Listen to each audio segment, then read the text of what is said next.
বিসমিল্লাহির রহমানির রহিম। এই স্লোগান বন্ধ করতে হবে ভাই। ভাই, কালো গেঞ্জি, স্লোগান বন্ধ। আসতে ভাই, কথা শুনতে হবে তো, কথা বলতে আসছি না। আচ্ছা, কোনটা শুনবেন, আমার বক্তব্য না স্লোগান? হ্যাঁ, কোনটা শুনবেন, বক্তব্য না স্লোগান? তাহলে শান্ত হয়ে বসতে হবে। বিসমিল্লাহির রহমানির রহিম।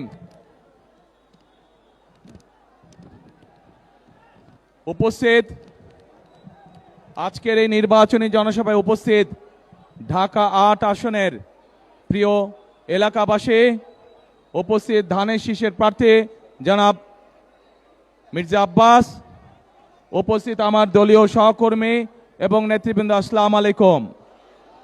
কেমন আছেন আপনারা? আলহামদুলিল্লাহ। এখন আমি আপনাদেরকে দেখার পরে, দেশে আসার পরে আলহামদুলিল্লাহ ভালো আছে। এখন প্রিয় ভাই বোনেরা, এই যে আমরা আজকে এখানে একত্রিত হয়েছে, এই যে 2 দিন পরে যে নির্বাচন, এই নির্বাচনকে সামনে রেখে এটা নির্বাচনী জনসভা, সেই জন্য আমরা একত্রিত হয়েছি। এখন এই যে নির্বাচন, এই নির্বাচনে সঠিক মানুষকে আমাদের আজকে বাছাই করতে হবে। যেই মানুষের ভিত্তি, যেই মানুষের জন্ম, যেই মানুষের বেড়ে ওঠা এই ঢাকা ৮ এলাকার মানুষের সাথে, এইরকম ব্যক্তিকে আমাদের নির্বাচিত করতে হবে। কারণ যে মানুষটি সারা জীবন আপনাদের সঙ্গে ছিল, যে মানুষটি এই এলাকার মানুষের দুঃখ কষ্ট সম্পর্কে ধারণা আছে, এই এলাকার মানুষের বিপদ আপদে যেই মানুষটি সারাক্ষণ ছিল, এরকম মানুষ যদি আমরা বাছাই করতে পারি, তাহলে সামনে যদি কোনো সমস্যা হয়, যেই মানুষটি এলাকার সমস্যা সম্পর্কে ওয়াকিফাল আছে, সেই মানুষটিকে আমাদের বাছাই করতে হবে। কারণ এলাকার সমস্যার সমাধান করতে হলে, এলাকার মানুষের দুঃখ কষ্ট গোছাতে হলে বাইরে থেকে কেউ এসে কি করতে পারে? করতে পারে না। ঘরের মানুষকে তো কে চিনে? ঘরের মানুষই চিনে, তাই না? বাইরের মানুষ কখনো ঘরের মানুষকে চেনে না। আরেকটা গুরুত্বপূর্ণ কথা ভাই, এই যে ধানের শীষ, এই যে বিএনপি, নির্বাচনের পরে একটি জনগণের সরকার ইনশাল্লাহ গঠিত হবে।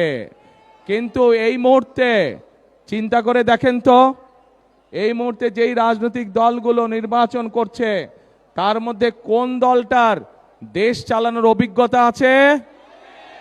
দেশ চালানোর অভিজ্ঞতা একমাত্র বিএনপির আছে। এবং শুধু অভিজ্ঞতাই নয় তারেক, শুধু অভিজ্ঞতাই নয়, একই সাথে বিএনপির দেশ এবং দেশের মানুষকে নিয়ে সঠিক কর্ম পরিকল্পনা আছে।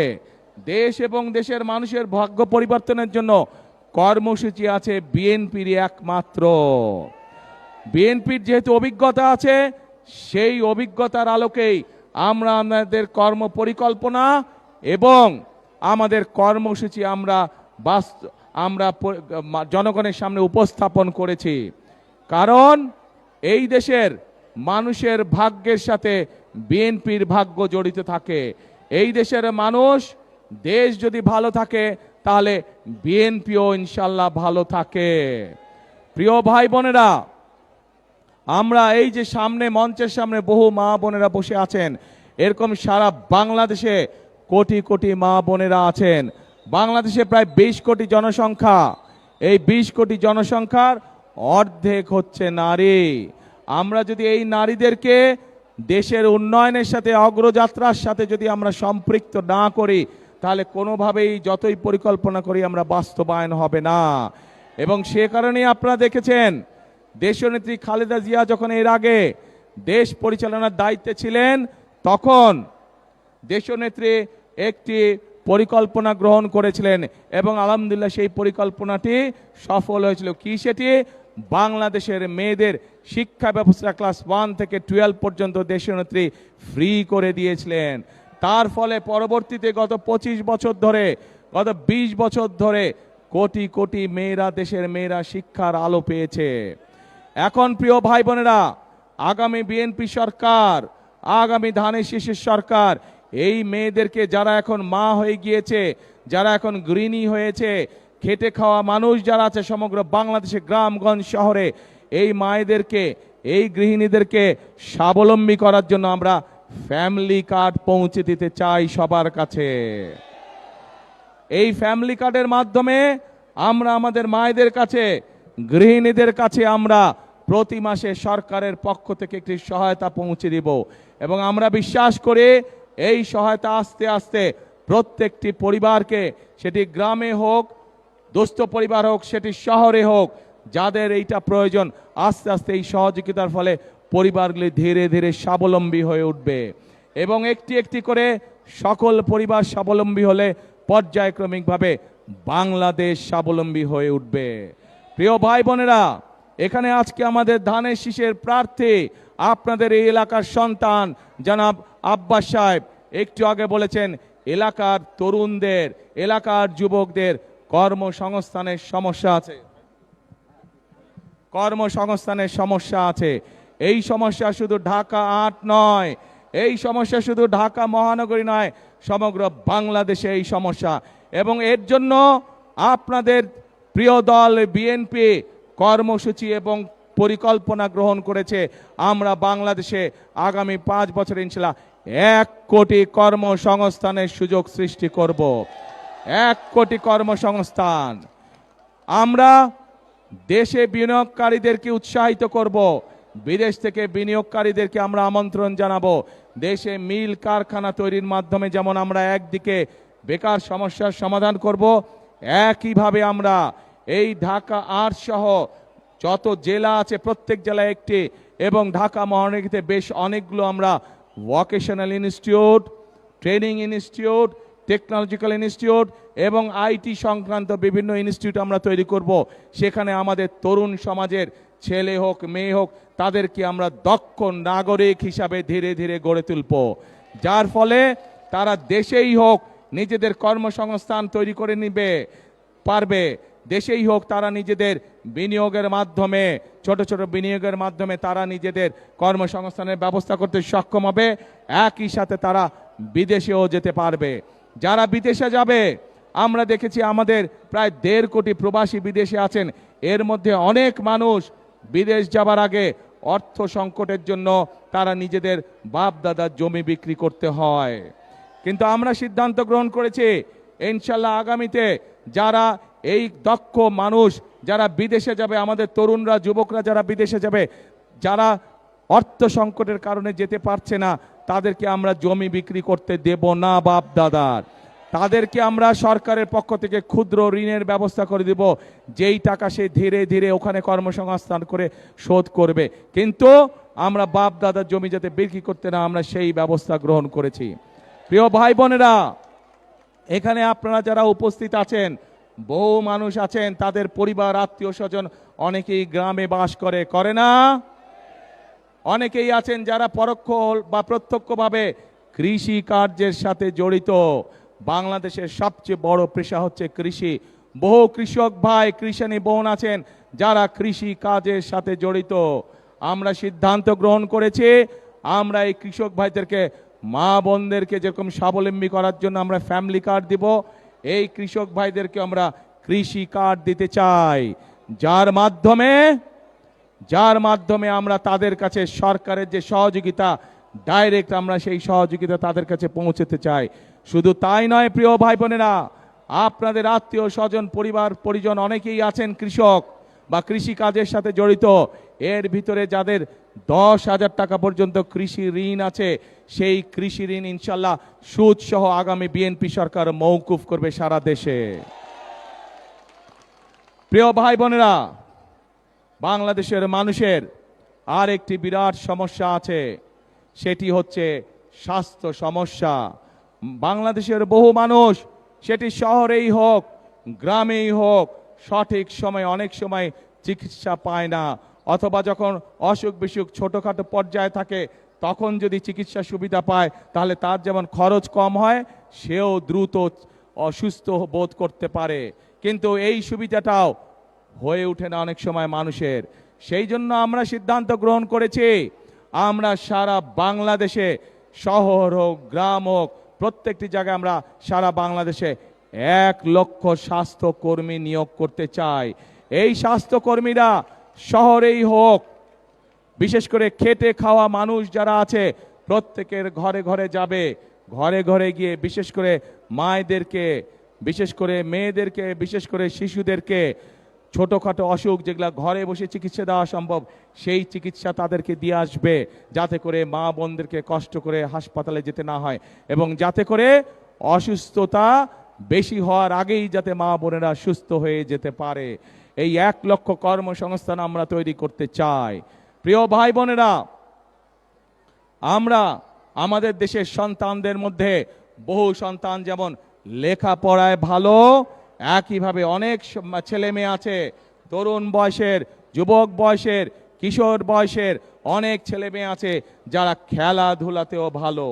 আমরা যেমন দেশে ডাক্তার তৈরি করব, ইঞ্জিনিয়ার তৈরি করব, আর্কিটেক্ট তৈরি করব, উকিল তৈরি করব, আমরা পরিকল্পনা গ্রহণ করেছি আমরা আমাদের সন্তানদের ভিতর থেকে যারা খেলাধুলায় ভালো আমরা তাদেরকে পেশাদার খেলোয়াড় হিসাবে আমরা বের করে আনতে চাই। পেশাদার খেলোয়াড় যদি বের করে আনতে পারে, একদিকে যেরকম তাদের কর্মসংস্থানের ব্যবস্থা হবে, একইভাবে তারা দেশের জন্য সুনাম বয়ে আনতে পারবে। প্রিয় ভাই বোনেরা, আমরা আরেকটি পরিকল্পনা গ্রহণ করেছি, সেটি হচ্ছে আমাদের এই সমাজে এক শ্রেণীর মানুষ আছেন যারা আমাদের জন্ম থেকে মৃত্যু পর্যন্ত প্রত্যেকটি বাঁকে বাঁকে যারা থাকেন আমাদের সাথে, বিভিন্ন সময় যারা আমাদেরকে গুরুত্বপূর্ণ পরামর্শ দিয়ে থাকেন। তারা কারা? তারা আমাদের বিভিন্ন মসজিদ মাদ্রাসার ইমাম সাহেব, খতিব সাহেব, মুয়াজ্জিম সাহেবরা সহ অন্যান্য ধর্মগুরু যারা আছেন তারা। এই মানুষগুলাও কিন্তু সমাজের অন্যান্য মানুষের মতন, এই মানুষগুলোর অধিকাংশ মানুষ অত্যন্ত কষ্টে দিনাপাত করেন। আমরা সিদ্ধান্ত গ্রহণ করেছি 12 তারিখে ধানের শীষ জয়যুক্ত হলে 13 তারিখে ইনশাল্লাহ ধানের শীষ সরকার গঠন করলে এই মানুষগুলোকে আমরা সরকারের পক্ষ থেকে একটি সম্মানের ব্যবস্থা করব। এখন প্রিয় ভাই বোনেরা, আমি আমার বক্তব্যে সংক্ষেপে আপনাদের সামনে দেশ এবং জাতির জন্য অভিজ্ঞতার আলোকে বিএনপি, আপনাদের জনপ্রিয় দল বিএনপি কি পরিকল্পনা গ্রহণ করেছে সেগুলো আমি আপনাদের সামনে তুলে ধরলাম। প্রিয় ভাই বোনেরা, আমাদেরকে যদি এই পরিকল্পনাগুলো বাস্তবায়ন করতে হয় তার আগে আমাদেরকে দুটি কাজ অবশ্যই করতে হবে এবং আমরা আমাদের দলের মধ্যে সিদ্ধান্ত নিয়েছি যে ইনশাআল্লাহ আল্লাহর রহমতে আপনাদের ভোটের মাধ্যমে আল্লাহর রহমতে সরকার গঠনে আমরা সক্ষম হলে পরে সবচেয়ে প্রথম যেই কাজটি করব সেটি হচ্ছে এই ঢাকা ৮ সহ ঢাকা মহানগরী সহ সমগ্র বাংলাদেশে আমাদেরকে যে কোনো মূল্যে আইন শৃঙ্খলা কঠোর হস্তে নিয়ন্ত্রণ করতে চাই। আমরা এমন একটি দেশ গড়তে চাই, আমরা এমন একটি দেশ গড়তে চাই যেই দেশে আমার মা বোনেরা নিশ্চিন্তে নিরাপদে দিনের যে কোনো সময় রাস্তাঘাটে চলাচল করতে পারবেন নিরাপদে। আমরা এমন একটি দেশ ধীরে ধীরে তৈরি করতে চাই যেই দেশে ক্ষুদ্র ব্যবসায়ী হোক, মাঝারি ব্যবসায়ী হোক, যে কোনো পর্যায়ের ব্যবসায়ী হোক না কেন, যে কোনো মানুষ যে কোনো চাকরি জীবিকায় পেশাজীবী হোক না কেন, প্রত্যেকে যাতে নিশ্চিন্তে তাদের চাকরি বাকরি ব্যবসা বাণিজ্য করতে পারে নিরাপত্তার সাথে। আমরা এমন একটি দেশ গঠন করতে চাই যে দেশে মানুষ তার পরিবার পরিজন নিয়ে নিশ্চিন্তে তার ঘরে রাত্রে নিদ্রা যেতে পারে। প্রিয় ভাই বোনেরা, একই সাথে আমরা আরেকটি কাজ করতে চাই। আমরা বিগত 16 বছর ধরে দেখেছি বাংলাদেশে বিভিন্ন জায়গায় মেগা প্রজেক্ট হয়েছে, কিন্তু এই মেগা প্রজেক্ট করে আমরা দেখছি যে দেশ থেকে প্রতি বছর $16 বিলিয়ন পাচার করে দেওয়া হয়েছে। অর্থাৎ এই মেগা প্রজেক্টের অন্তরালে মেগা দুর্নীতি হয়েছে।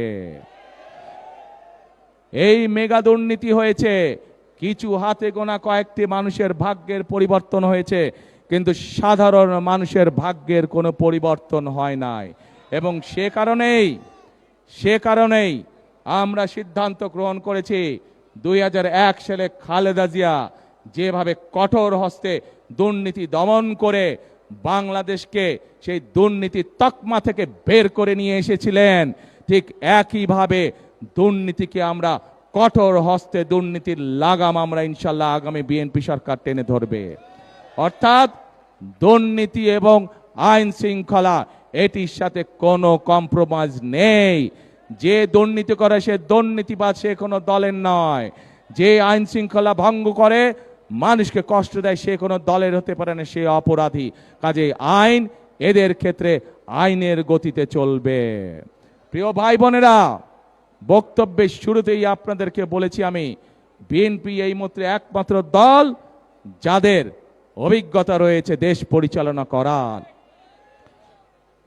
দেশ স্বাধীনের পরে এই দেশের মানুষ দুর্ভিক্ষ দেখেছে, নাকে লক্ষ লক্ষ মানুষ মারা গিয়েছিল সেদিন। শহীদ রাষ্ট্রপতি জিয়া রহমান দেশ পরিচালনার সুযোগ পাওয়ার পর এই দেশ শুধু দুর্ভিক্ষ মুক্তই হয়নি, বরং এই দেশের খাদ্য উৎপাদন দ্বিগুণ হয়েছিল। শুধু খাদ্য উৎপাদন দ্বিগুণই হয় নাই, এই দেশ থেকে শহীদ রাষ্ট্রপতি জিয়া রহমান বিদেশে খাদ্য পর্যন্ত রফতানি করেছিলেন। প্রিয় ভাই বোনেরা, দেশনেত্রী বেগম খালেদা জিয়া দায়িত্ব পাবার পরে এই দেশে সংসদীয় গণতন্ত্র চালু করেছিলেন। শুধু তাই নয়, এই দেশ যেখানে বেকার সমস্যা ছিল, যেখানে শিল্পের সংকট ছিল, মানুষের কর্মসংস্থান ছিল না 90-এ স্বৈরাচারের পতনের পর, সেই খালেদা জিয়া সেই সময় এই দেশে কলকারখানা প্রতিষ্ঠিত করার মাধ্যমে সেই খালেদা জিয়া এই দেশকে এমার্জিং টাইগারে পরিণত করেছিলেন। এই ঘটনাগুলো থেকে প্রমাণিত হয় বিএনপি একমাত্র দল তারা জানে কিভাবে নারীদেরকে স্বাবলম্বী করতে হয়।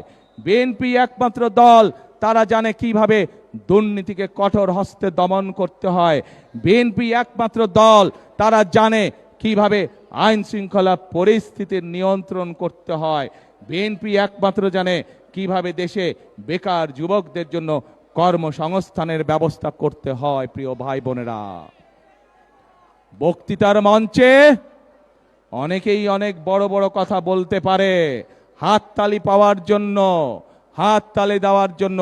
সুন্দর কথা বলা অনেক সহজ কাজ, দেশ চালানো এত সহজ কাজ নয়। দেশ চালাতে হলে দেশের মানুষের জন্য পরিকল্পনা দরকার। কোথায় তাদের পরিকল্পনা? শুধু বড় বড় কথা আছে। দেশ চালানোর জন্য দরকার কর্মসূচি। কোথায় তাদের কর্মসূচি? দেশ চালানোর জন্য অভিজ্ঞতার প্রয়োজন।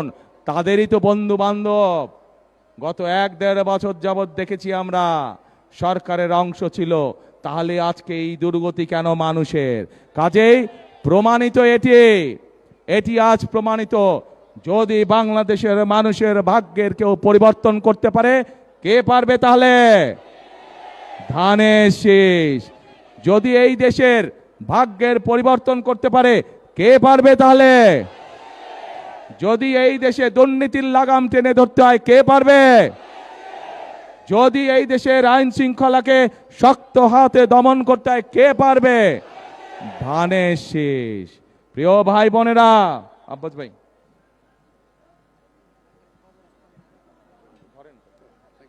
আজকে আমি এই এলাকার সন্তান, আপনাদেরই সন্তান।